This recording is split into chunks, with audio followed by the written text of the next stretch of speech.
Hello and welcome to Hexed Encountered. My name is Joe. Today I'm going to be doing a first look at the brand new DLC for Gary Grigsby's War in the East 2. It's called Steel Inferno. This is from Matrix Games. As I said, just released. This is an expansion, the first DLC for this game.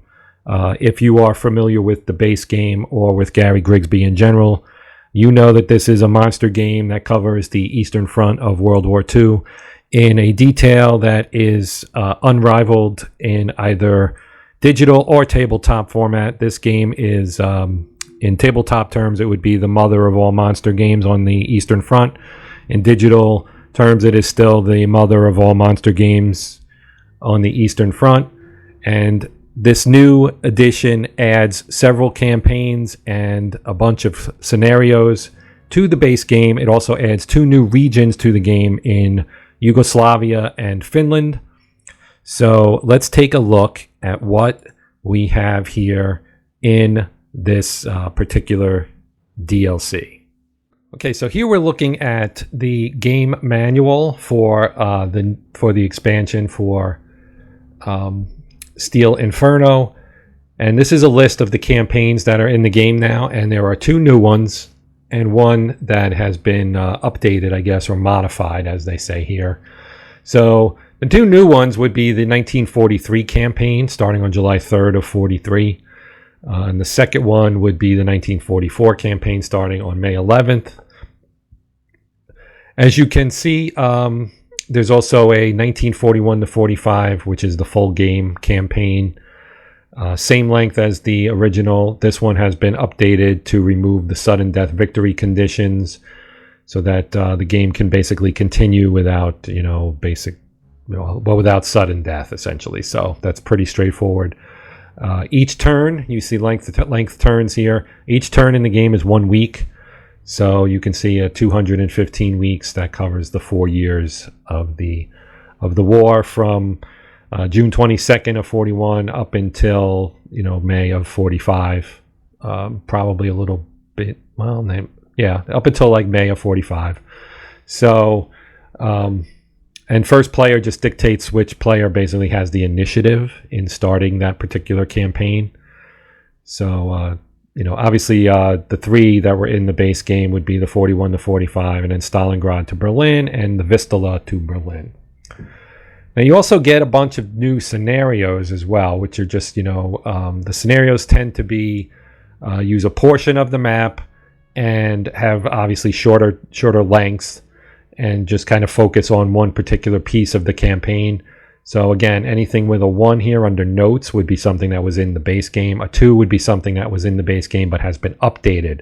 And anything that is blank is something that's new for this particular DLC.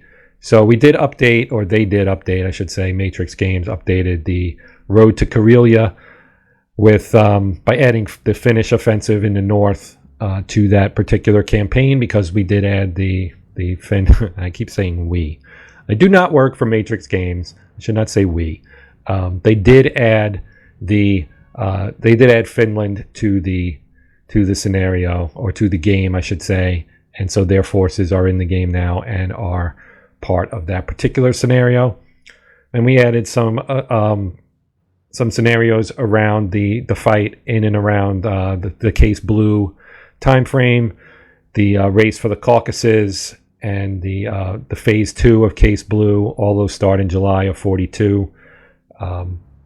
There's it's an alternate version. There's an alternate version of the Case Blue phase 2 there. And then down at the bottom we have the Army Group A Part 2 Kuban Bridgehead scenario, Army Group Center Kutuzov to Bagration, and Western Ukraine scenarios. And then at the very bottom there's the 2 Drama on the Danube scenarios that I find particularly intriguing.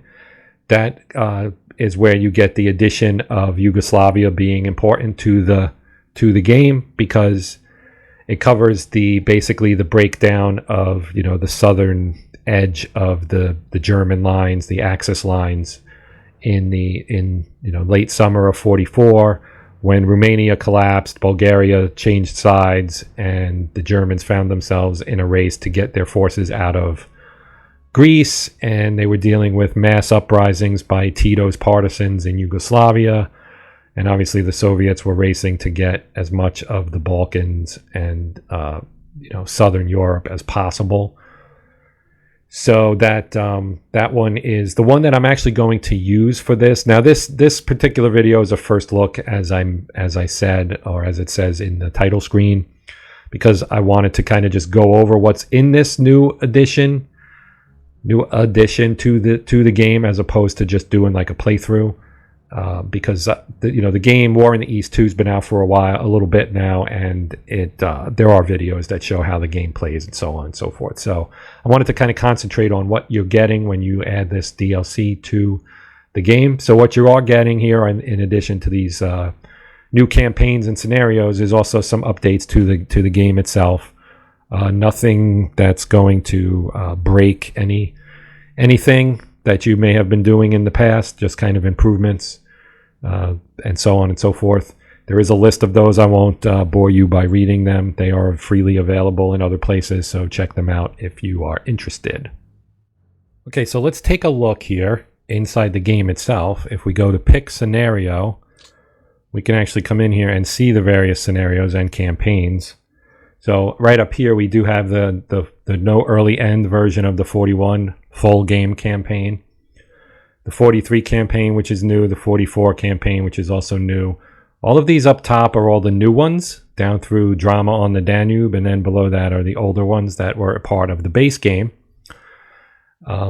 So let's just say we wanted to look at something relatively simple, maybe. Well, not so much simple, but yeah, let's just go with this one here, the Army Group Center Kutuzov to Bagration.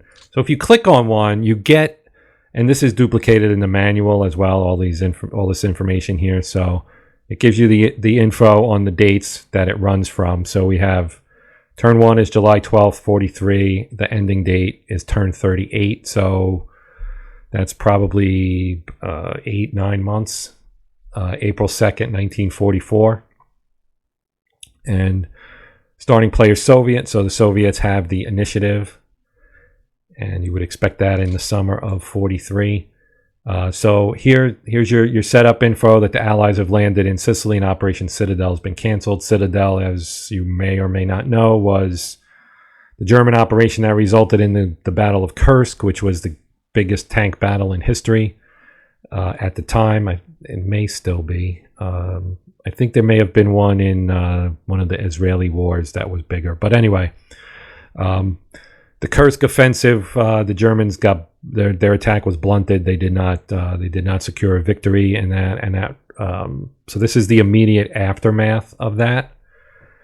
So the Germans are redeploying forces to Western Europe because of the actions going on there with the landing in Sicily. And Italy now being threatened, as well as southern France. So their front is spread thin, and the Soviets are paused here at the Wehrmacht's weakest moment to launch a counteroffensive, Operation Kutuzov. The goal is to capture Orel and annihilate the German 9th Army, causing the collapse of Army Group Center. Luftflotte 6 has been flying nonstop since the offensive began in early July and has enjoyed tremendous success where the German Wehrmacht has not, but the Luftwaffe is running short on fuel and the air crews are exhausted while fresh Soviet air units are being committed to the fray. The beginning of the front-wide Soviet offensive to liberate the motherland has begun in earnest. So here you have the situation, right? And so we've got some overviews for what the Soviet player can expect and what the Axis player can expect. The Soviets will try to liberate Orel, Smolensk, and Bryansk. They will conduct deep operations to encircle and destroy Army Group Center, breach the Panther Line along the Dnieper River, and liberate Minsk for the coup de grace. And they get 5 APs. APs are administrative points, somewhat similar to what you might get in other games. It's like more of like a currency kind of thing. You use it for building supply depots and things like that. So They get 5. The Germans also get 5. The Germans are looking to hold off the Soviet onslaught and hold your position along the Panther Line. Hold Smolensk, Vitebsk, Mogilev, and Gomel. Prevent the collapse of Army Group Center. So if we click this guy right here, we'll load the scenario. We have to choose a folder to save our games in. And here we go. So we didn't select a AI side, so right now this is set up for 2 players. And I know this probably looks pretty busy, but the user interface in this game is actually pretty good once you get used to it. There are a lot of buttons up here, which basically turn filters on and off and do some other things. But in general, the letter in the corner will tell you that the keyboard shortcut, so you can hit shift and the letter. Well, you just have to hit the letter if it's in the triangle. If it's in a circle, it's control, and if it's in a square, it's shift. So that's kind of the way. And then these are just function keys down here. You have info screens as well, and then admin is where you do things like set your preferences, quit, save is over here. And this will show you all the various hotkeys. So as I mentioned, there are a lot of hotkeys. There are a lot of things going on in this game. It's a pretty complex game, as you would expect. I mean, imagine playing, one of your big monster games on the Eastern Front with thousands of counters and all kinds of rules. I guess to me the people who would enjoy this maybe the most would be somebody who really likes OCS from MMP. That series is very detailed and has, things like logistics being an important part of it, because logistics are really important in warfare. And a lot of game systems abstract that out because it's kind of boring in some respects, or to some people maybe. But this game has logistics in it as well. You do have to worry about your units and their supplies and making sure people stay within range of their headquarters and all your headquarters are connected and so on and so forth. So you do have to plan this out as if you were in fact in charge of Stavka or OKH or whatever it may be, depending on what side you're playing. So the first thing I want to do here is I'm going to go to my game options and I'm going to put the Germans on computer control, and I'll turn on fog of war and movement fog of war, and we're going to keep it at normal, and I'm just going to go with this. Now I'm actually not going to really play, but I do want to show you some of the things about it. So if we zoom out, just like maybe some of the other games, like if you buy Flying Pig game and they have the border strips that you use if you're playing, old school tactical, for example. You get your border strips and you can kind of box off an area of the map. That's pretty much what this is. Same kind of thing. This is an enormous map. I mean, we can scroll over and it goes all the way over to, the UK and into the Atlantic Ocean, all the way over to Spain. Because I think anyway that, because they can tie all this stuff together with like War in the West, which is before War in the East 2 was the most recent of these games. Gary Grigsby has made a lot of games, and he's kind of a legend in the computer wargaming realm.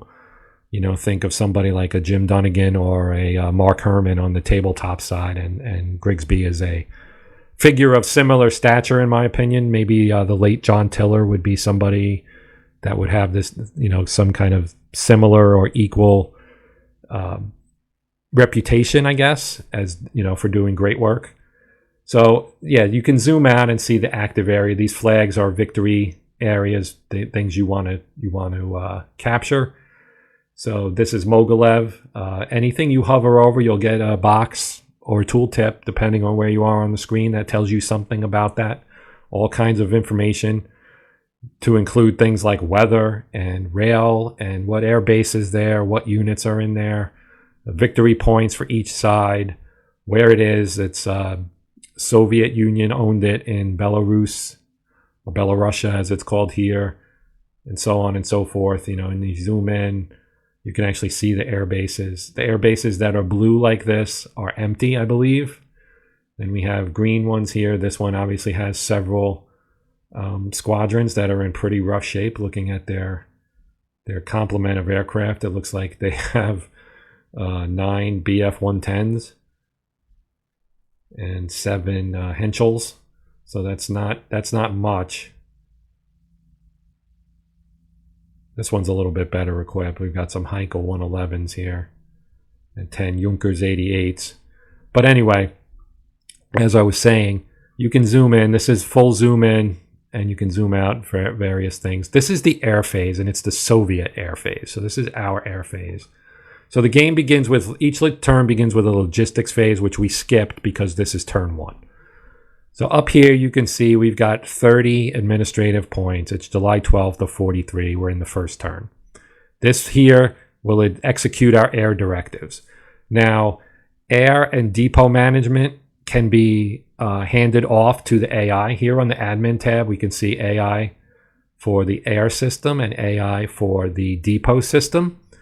So depending on whether or not you want to manage the air yourself or the depots yourself, you can turn those on and off. The previous game, War in the West, had a really I want to say complex, but it probably would be better to say complete simulation of the air war in the West, which was significantly more intricate and involved than it was in the East. In the East, it was mostly close air support, a lot of ground attack, not much in the way of, let's say, strategic bombing, or there was airlift, obviously, for supplies. There were some airdrops, some paratroop activity going on, but the West was much more involved. There was obviously the West. They had big airborne operations, Market Garden, Normandy, etc.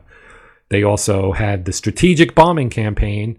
And that's what I was referring to mostly when I was talking about the air game in War in the West, because it models the strategic bombing campaign of the not only from Britain, but also like the southern front, the Mediterranean stuff, bombing, Italy and going after Ploesti and the oil supply and things like that. That's all in War in the West. And this system is the same system. It's just been updated. Obviously, technology continues to get better and better, and you can do more and more. And this game tracks everything, like pretty much literally everything, down to like the bullets and the artillery rounds and things like that. And I'll show you that here in a second. But so air phase is first when you're in your first turn, and you can click on things and you'll see the bases that are underneath that. It gives you a box. If I zoom out, you can see the box a little better. So this box here is the area of operations, essentially. And then each of these guys are underneath this first air army. And you can hover over them and see various things and so on. And the game is good about showing you what ties into other things, what's subordinate to what headquarter, what other units are under the same headquarter as the unit you're looking at, things like that. But you can also, if you look, you've got different air armies, right? But if you look at First Air Army, and let's close our turn summary. So here you have on the right a list of everything that's in this First Air Army. And then you have up here things that you can apply to it, where say you only want to fly day missions, you can set that. You can set it to rest where it won't fly anything. Now this is our overall headquarters, so we probably don't want to do stuff like that. But you also have normal, restricted, priority, etc. You can have flexible. So if you're going to say we're going to attack, we want to put that on advance, right? And then you can say that we want to fly only maybe day or something like that. But do you want this to get a priority, and so on and so forth, right? So you could say what kind of supply priorities. It's a 4, which is very high. So this is getting a lot of supplies. It's subordinate to the Western Front headquarters, which is the Army headquarters for this. That's subordinate to Stavka, which is the Soviet High Command. And then you have our various air units underneath, and you can see the units they have. These are squadrons, 26 Yak 9Ds, some Yak 7Bs down here. We have Log 5S. You have some Sturmovix here, and so on and so forth, all the way down. You can look at all the various things. These, I believe, are like air transport. And if you click on one of these guys, so let's look at one of our Sturmovik squadrons. You get information on the aircraft itself. You know, this is what it carries. It carries machine guns, and it's got a cannon, machine guns, it's got rockets, and it's got a general purpose high explosive bomb. Its speed, cruising, well, max speed, cruising speed, its climb rate, all kinds of information here that are, you know, if you're a geek, if you geek out about, you know, aircraft or artillery pieces or tanks or whatever it is, you can find some really cool stuff inside this game. And then you can look at your actual pilots that are in this squadron, and you see their experience, their fatigue, how many kills, how many missions, and their status, and then the individual aircraft as well. So these two guys down here have some damage, and they're in repair status, and so on. So you're always going to be able to look at things. You know, it'll tell you what air group it's in, what air base it's at, the group type, its overall experience, morale, and fatigue, how many aircraft it has ready, damaged, in reserve, how many pilots, etc. Really, really good stuff. And a little picture here, too, if you want to see the actual aircraft itself. So this is really, really good stuff. This really applies to my inner military geek. And I like airplanes. I was in the Air Force, so this stuff really is exciting for me. So I'm not going to actually do anything except set this to advance, because we're going to be going on an offensive, and then I'm going to hit F12 and execute our air directives, because the AI is currently running my air stuff. So now up here you'll see it progress through day 1, day 2, day whatever, as it goes through and flies its missions and so on and so forth. Actually, it's not doing that. Maybe it only does that with ground. Oh, there it goes. Okay. So we started off slow, and now it's advancing through. So you can see when it gets to day 7 of 7, that means it's done, and we go to the next phase, which would be our ground stuff, the ground combat, moving, looking at units. I'm not going to really probably get into too much about how we attack and so on. I'll just show you how you can look at things, find information, and so on. And then the plan is to do some playthrough videos down the road, maybe in a week or so. To really dig into this really, really detailed and involving game. So once the air execution phase is done, you get your summary screen here. I like this picture. It's like winter, and you have your planes out here and everything. But you can see how many sorties were flown, and this one really flew a lot of sorties. And then, you know, how many were lost, how many were damaged, how many enemy aircraft were destroyed or damaged, and so on and so forth. So we will close this to move on to our next phase. So now our next phase is just the ground phase, right? So let's scroll down here a little bit.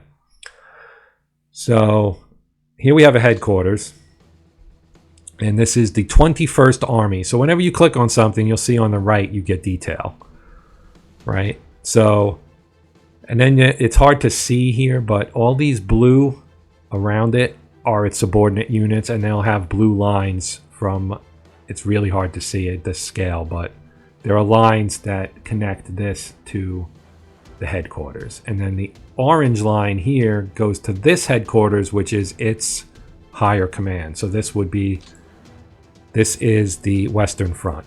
Right? This is the one we want. We don't want the Air Army. We want the Western Front. So let me close that for a second before we talk about that. And then that has an orange line that will bring us to Stavka, which is up here in Moscow. So if we zoom in here, this is Stavka. This is the Soviet High Command, right? It's in Moscow. This is where all the action is. This is where all the you know, higher ups are hanging out with Joe Stalin. You click on the commander, and it'll actually tell you who he is, right? And it's Zhukov, as you might expect if you are a follower of history. Marshal Zhukov here. He's in command of Stavka. His ratings are really, really good, as you would expect. Zhukov is one of the more famous generals of the Second World War, one of the more accomplished generals of the Second World War. I mean, his ratings are fantastic. you know. And so you can actually fire and replace generals, and I actually have 30 admin points. I could fire him and replace him from the pool of available marshals, generals and marshals. I'm not going to, but I could. So you can look at your individual commanders and then you will always have boxes. Well, maybe not always, but most of the time you'll have some boxes in here, or drop down menus, I guess basically is what they really are, where you can determine the supply priority, and you can look at a commander report, and this tells you everything that's on. So since this is Stavka, this is literally everything in the army down to regiments. The 11th Guards Heavy Tank Regiment, and you can click on that and it'll bring you to it, and it'll tell you what it's got. It's got KV-1 M1942 tanks. It's got 15 of those, with 4 of them being damaged, and you can click on the tank. And like I said, if you're someone who geeks out on the details, you got your details. You got armor ratings for front, side, and top. You got the first year was produced, and the month, and the last month and year of production. Then you've got the weaponry on it, you know, your gun, your machine guns. You got your commander's gun, your turret gun, and your bow gun. How much ammunition it has, its rate of fire, its accuracy, I believe, its range, and so on. I mean, this is really cool stuff. How many men are in the crew? What's its speed? How big is it? What's its loading cost for transport? How much fuel does it use? How much ammo does it use? What's its reliability rating, build cost, etc.? How many are in the force pool? Just incredible detail, and you can get bogged down in all these details. And you don't necessarily need to look at all this stuff, but it's really cool to know that it's there if you want to see it, because all of this is factored into your combat. You know, if you're attacking with T-34s, you're going to do better than if you're attacking with T-70s or something. So again, that's, you know, it's attached to the 39th Army, which is commanded by Alexei Zygin. So you have a lot of detail here. You know, and you can look at the individual units on the line. So the red units are guards units. So you can tell at a glance what unit is a guard unit and which is just a regular Red Army unit. So this would be your 83rd Rifle Corps, and this would be your 2nd Guards Rifle Corps. And look at the strength here. This is these are counters. This looks like a tabletop game. So anybody who's familiar with playing tabletop war games, you're going to be right at home. We got stacking going on over here. All the counters, they've got NATO symbols on them. This is all familiar stuff, right? And again, you can set it to various things: ready, refit, reserve. You can make it static. It tells you information about what it's got in here. You know, how many guns, how many men, how many vehicles. This is a rifle corps, so it doesn't really have any tanks. But its supply levels in terms of actual food, fuel, and ammunition, etc. And again, if you right-click on it, you can see everything that it's got inside it. The experience of its units, the number of ready and damaged units, and so, you know, down to the squad level. So we have an upgraded rifle squad here. This is a rifle squad 42, right? So you get a little picture of some Soviet Red Army troops here, and then what they're equipped with, the famous Mosin Nagant rifle. They've got a light machine gun, some hand grenades, the SVT-40 rifle, and the PPSH-41 submachine gun, as you might expect from a Soviet unit. And then there's the upgraded rifle squad, which has the same weaponry, but its ratings will be a little bit better. You got submachine guns, you got engineers and sappers, there's even a cavalry squad.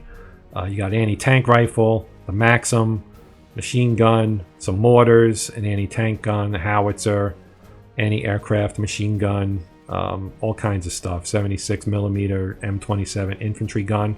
One of the neat things is, if you go through enough of these and look at things, you'll find American equipment.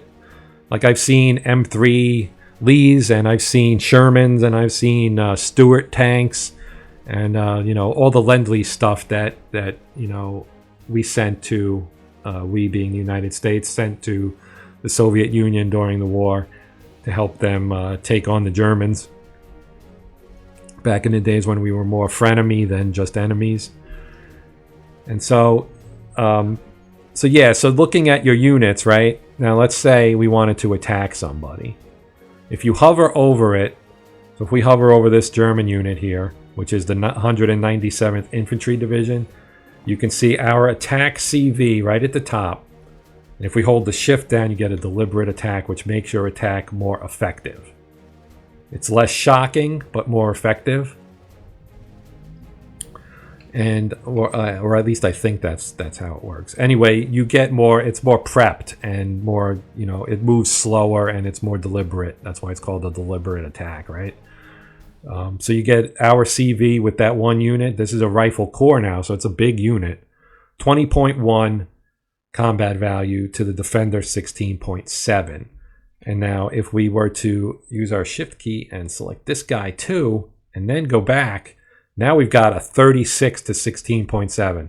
And when you can get over 2 to 1 odds on an attack, you can usually force the unit to retreat. So you'll do enough damage to force it to retreat. So this would be an attack that if I were to do it, it would actually probably work, and that unit would probably be defeated and pull out of there. Now you can also click on it and you will get, well, if you hover over it, you get a little basic information on it, because there is fog of war, and we can see its fortification level is 3, which is 10% fortified. And then at the bottom, it's kind of the range of its combat value. And it will always assume when you do an attack the high end. At least that's what it seems to be to me. So that you basically can, because there is fog of war, we don't know exactly the strength of the enemy force. But we can guesstimate based on its size, in general, what it might be. So yeah, let's take a look at a tank unit. So here's the 11th Tank Corps. And so, you've got some armored cars here, some rifle squads, etc., some guns, right? And then down here at the bottom, you get the good stuff, the SU-122 and 76. You can look at that with its big, 76.2 millimeter ZIS 3 L42.6 gun, 3,000, I think that's meters, 3,000 meter range, or maybe it's not, maybe it's feet. Accuracy, rate of fire, it's how much ammunition, and then if you go back, you can, let's look at the famous T-34, get its armor ratings and so on, like we saw before, and just, information about this, highly famous, highly successful World War II tank, the T-34. And again, when you stretch this out, if I were to right click, that makes it move. So if I wanted to move this guy here, I just click it and he moves. Now you can undo with U and he goes back. The units that are yellow are also under the same command as the orange unit, which is its commander. So this headquarters right here, the 4th Tank Army, these are its subordinate units. It has the 6th Guards Mechanized Corps, the 11th Tank Corps, and the 30th Tank Corps. They're under this guy, and they're back behind the lines, and you can see that it's, they're basically in reserve, essentially. And you can also get a commander report for this as well, which will just show you its units. And then these guys here are support units that are attached to the headquarters.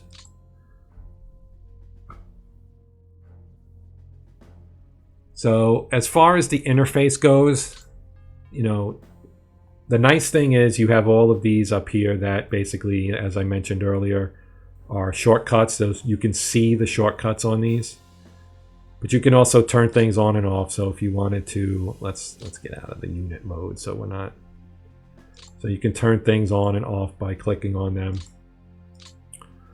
This actually shows you what units are isolated, which is weird. And this one says, if we hover over it, it says it withdraws in 5 turns. So it was probably sent somewhere else to another front, or just put into reserve. And And because, especially for the Germans who were fighting a two-front war, they will have units come from reserve, come from France, go to Italy, whatever it may be. They will move in and out of the Eastern Front. You can see rail damage, green. It's like a stoplight system, green, yellow, right? As you're close to the front, or as you're recovering territory that was captured by the Germans who used a different rail gauge, you'll have to have railroad repair and so on and so forth.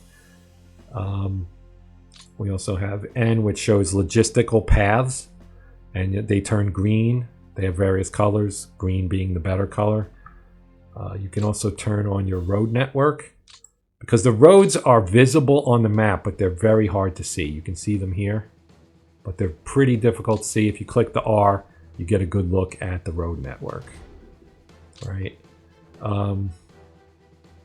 Another thing is if you hover over, let's find a good one. Here, Dugino. So it's got an airfield. It has Dugino Air Base, right, which has 3 squadrons there. It has, you can see if you look through, right, at the top, Airfield Dugino, clear, so that's the terrain, and the hex number, hex coordinates, 216, 128. Okay. The area, the Soviet Union, Smolensk, average roads, so that's the road network in there. The climate, so you get weather. Humid with clear at the ground, clear in the air, no water, which means rain, no snow. Soviet rail usage, so there's a rail line going through there. And then beneath that you see rail, SENE. Whenever a road, rail, river, whatever is either on a hex side or passes through the hex, you'll actually get, it'll show you or tell you what hex sides those pass through. So we have a rail line that's passing through the northeast hex side and going out the southeast hex side, or vice versa. And you can see that by looking. Here's the northeast hex side, here's the southeast hex side. And then you have west, east, southwest, northwest, right? There's obviously 6 sides. So, and then below that, we have, again, the information about the airbase. If we went to something else like over here, you'll see heavy woods, poor roads, same weather, Soviet control, minor river on the east, southeast, and northeast hex sides, and you can actually see the river. So same thing. Here we have a city, Vladimirovsk, light woods, and so on. It's got a rail yard, so it's got a depot with a rail yard. It's got 150 trucks and 3,750 freight. Same weather, no rail usage. It also has a river on the eastern hex side and a railroad coming out the southeastern hex side. And it's got off-rail movement point of 5. So this is obviously a depot. So this is what you will need to maintain or let the AI maintain to make sure that you keep funneling supplies to the front. The front is right here. I mean, the front, this depot is right 2 hexes off the front line. So it is important, and that's again in your admin. You can turn on AI depot management. Allow AI to manage depots. Yes. So now it's going to go in and it'll start to create depots and make sure your supplies are all basically taken care of, or you can manage that yourself. Some will prefer to manage it themselves, and others will let the game handle it. So that's one way to kind of lighten the load, because this is a complex game. There's a lot going on, and there's a lot to manage. You just keeping all your headquarters together, and you've got units that you want to have in reserve so they can recover. Units recover better on terrain that you already owned prior to that turn. So while you're advancing, your reserves will probably get left behind a little bit while they recover and recuperate, and then you move them forward and so on. So you do need to maintain reserves and everything. You can't just push all your units into combat turn after turn after turn, because you will destroy them if you do that. So this has gone on for a while now. I think I will wrap it up. I think I covered most of what I wanted to talk about. I wanted to show kind of what you're getting with the new DLC in terms of scenarios and campaigns, and I wanted to at least talk about how the game plays. And this is a scenario from the new expansion. So even though I haven't actually played any of it, I just kind of wanted to go over, you know, the setup, what it looks like. As I said, this looks very, very, very similar to anybody who's played a tabletop war game. The terrain, you can actually turn off. If we go back here, you can turn off control so that you can just see the terrain here. And here's the Dnieper River, Smolensk, and so on and so forth. But we can also turn that back on. And so the red area, this reddish or brown area, I guess it's like a reddish brown, this is German controlled territory, obviously, because these are German units. And you have Luftwaffe field units here. Looking at the line, you know, just kind of trying to see. They've got, as you can see, they have some armor. They have the 18th Panzer Kampfgruppe, as well as the 9th Panzer Division in this hex right here. So as we get down here, here's Kursk. This is the Kursk area. So some of these units would have been units that are recovering or were recently in combat in this area as they tried to take out the salient here.